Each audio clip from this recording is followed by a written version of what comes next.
The story begins with this healing fountain. This magical location can heal sickness and injuries from any living being. For generations, it has been used by warriors to heal their wounds instantly and make counter-attacks. The water can be taken out, which is why the humans decided to protect such a valuable location. They did not act with bad intention, and anyone is allowed to make proper use of the fountain. Kids, animals, and anyone that might be injured or sick.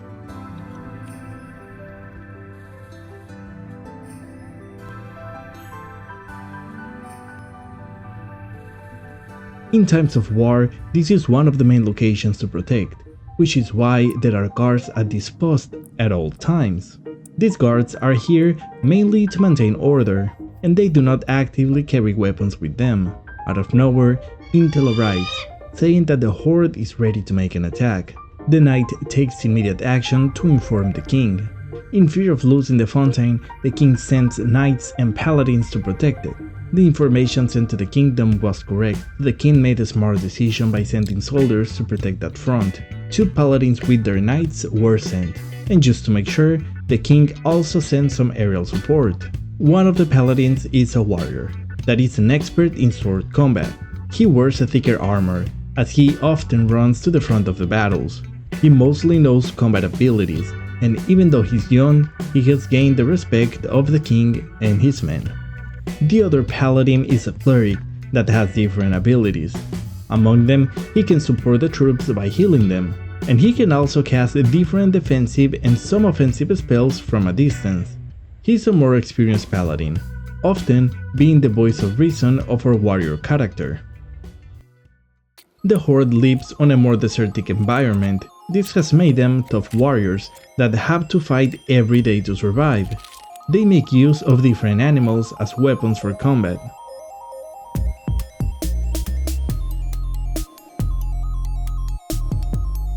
Among them, we have what we know in the kingdom as regular orcus, which means ogre or orc, but it sounds a little bit cooler.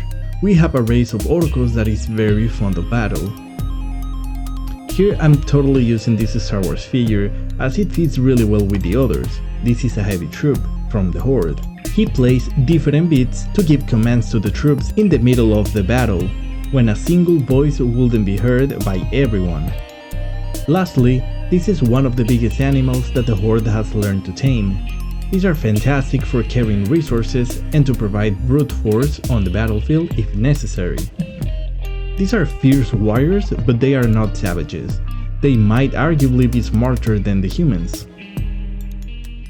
The enemy forces are approaching, and they are being sent to take control of this point of interest. By controlling this location, the horde will be able to attack continuously the nearby villages. The result of the battle is going to sum up to who is in control of this fountain.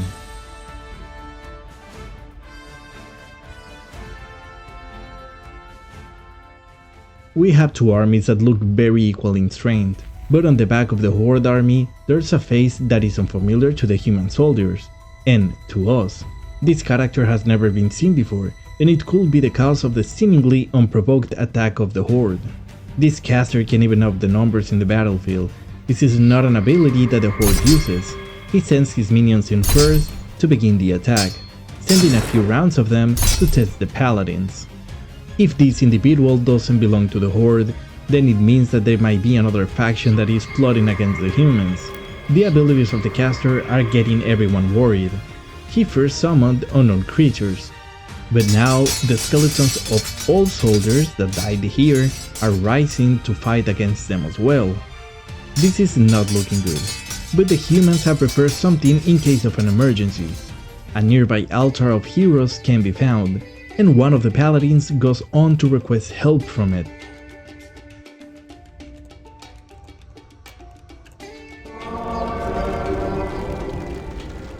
A blood mage appears, and he's ready for battle.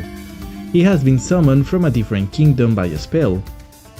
A race of mage elves is always willing and ready to support the humans, and this might just increase the odds enough for them to win. The blood mage can create a ring of fire to stop the enemy forces from attacking, but more importantly, he can also drain the mana of the enemy, preventing our unknown villain to cast his undead spell, negating him completely. He can no longer hold the undead flame up, and without this advantage, it is not a great idea to continue the attack. So for now, the horde is commanded to retreat. As long as the blood mage fights with the humans, there's no possible way for the horde to successfully complete the attack, so they turn their backs and leave. The sorcerer got a chance to taunt the humans by telling them that he won't give up before disappearing. The humans decided to get rid of the remains in case they try to use them against them again. Back in the wastelands, our unknown villain has his actual commander and tells him to send his most skilled warriors to take care of the blood mage in order to move forward with his plan. These warriors are experts in combat, but stealth is their to-go strategy, in which I have to point out that they excel. But this plan might take some time to be executed successfully, and the sorcerer wants to allow his pawns to do their job their way to get the best results.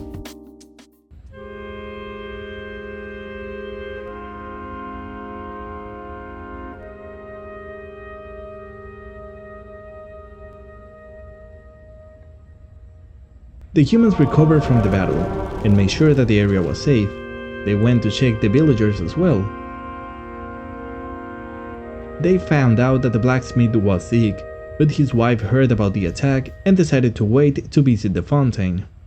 The paladin made sure to let them know that the fountain was safe again, and she was welcome to go and get some water for her husband.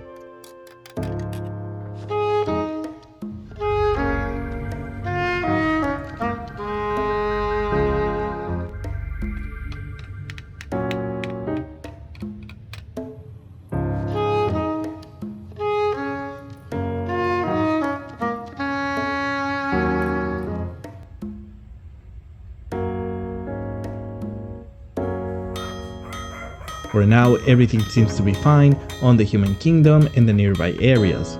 But the question remains, who sent the information of the horde attack? The king and the paladins think that the message came from the falcons or the dwarves.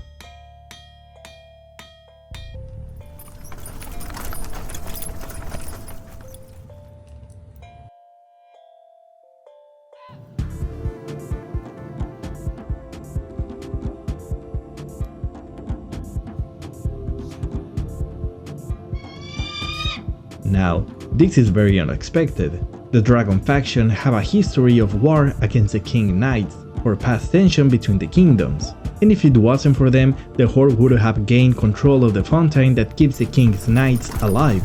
This doesn't make sense, but all we know is that the dragon knight is not dumb at all, and everything that he does is very well thought out. So there has to be something that motivated him to save his rival kingdom and his knights. What do you think of the story so far? By creating backgrounds and motivations behind the characters, it was easier for me to build a world that seemed to be alive. And this actually helped me to create more interesting figures for the different characters. I primarily used trolls for the fantasy castle theme to make the horde army, sprinkled with other characters like Dark Maul or some lava warriors from the Next Night theme. I used the 2013 castle theme. These king knights are definitely my favorite. On my free time, I made a few mods, and this is why I decided to create a story around all these elements. I want to ask you that if you enjoyed the video, you give me a like, and maybe consider subscribing if you want to see more content like this. But on that note, I'm Beyond Lego, peace out.